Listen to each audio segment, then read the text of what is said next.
What are the different ways to determine cost function? A cost function is an economic formula that reflects the action of input prices and output prices. Another definition for this function is finding the cost of materials for producing a specific quantity of goods. The different methods for determining a cost function start with a few basic formulas. These include the average cost break-even point and marginal cost formulas. Many other more technical examples exist to determine this function, though the methods involve heavy calculus formulas. The average cost function starts with computing total cost for a given level of production. This formula is fixed cost plus variable cost multiplied by the quantity produced. The average cost places the previous formula as a numerator and divides it by the total production output. The result is an average per unit cost for the specific level of production.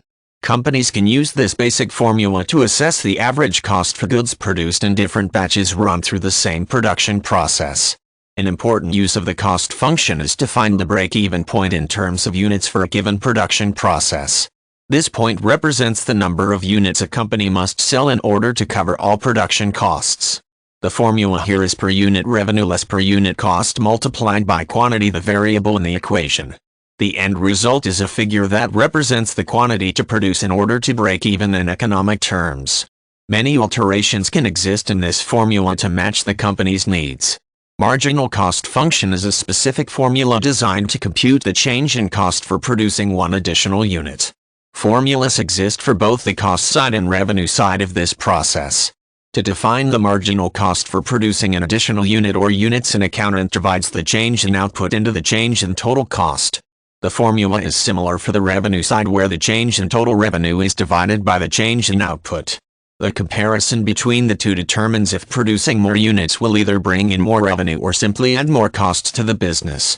The goal of most cost function analysis is to reach a point where marginal revenue equals marginal cost.